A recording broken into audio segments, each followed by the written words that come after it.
question toute simple cet après-midi. Comment ça va? Comment ça va? On a envie de vous poser cette question-là parce que c'est la Journée mondiale de la santé mentale. Et il y a une étude de l'IRIS qui nous apprend que 21 000 Québécois sont en attente de voir un psychologue.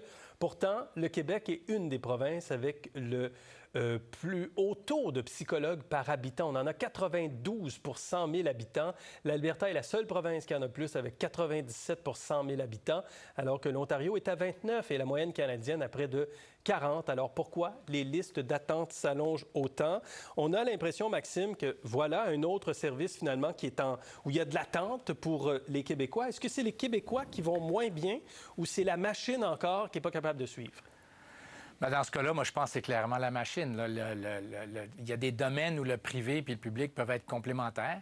Dans ce cas-là, ils se nuisent. Il y a un exode de psychologues vers le privé, ce qui fait qu'on garde les cas complexes, les cas les plus lourds dans le public. Il y a proportionnellement moins de gens capables de les gérer dans le public. Et c'est un cercle vicieux qui se reproduit dans d'autres domaines de la santé aussi. Mais il y a vraiment une incompatibilité d'avoir deux types de pratiques. Parce qu'on a le monde. Il faut bien les utiliser. Oui, exactement. Donc, enjeu de ressources, mais est-ce qu'il n'y a pas un enjeu carrément de santé mentale? Est-ce qu'il y a une augmentation des enjeux ou des problèmes de santé mentale?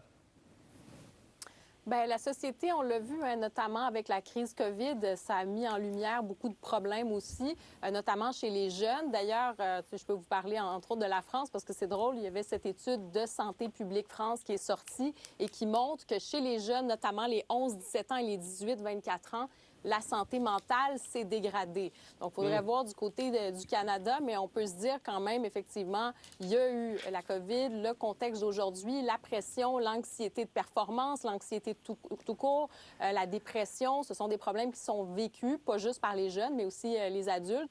Donc, oui, il y a quand même cet enjeu-là.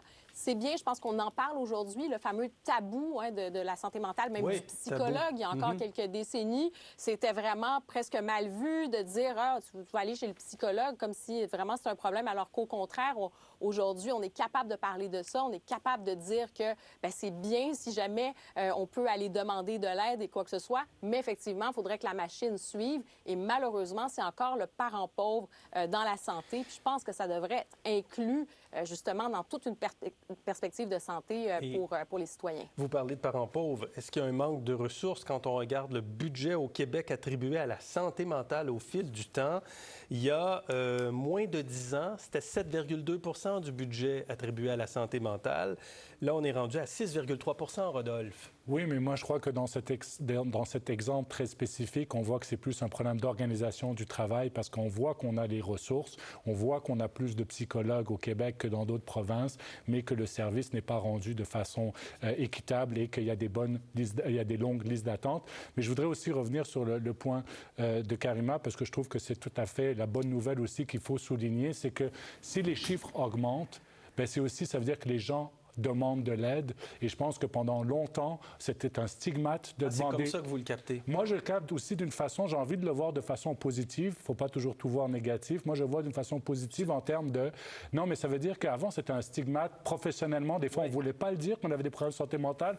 On pensait que ça pouvait nous nuire pour notre profession ou quoi que ce soit. Donc, le fait que maintenant, plus de Québécois demandent de l'aide et voient peut-être même, arrivent mieux à identifier les symptômes aussi, parce que des fois, on ne sait pas c'est quoi les symptômes. Je pense que ça fait partie d'un effort de sensibilisation qui a été fait.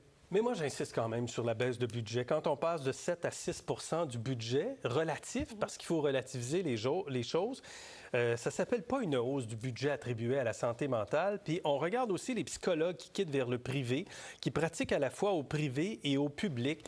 Est-ce que c'est un enjeu pour vous, Maxime, ça, de voir des psychologues partir davantage du côté du secteur privé?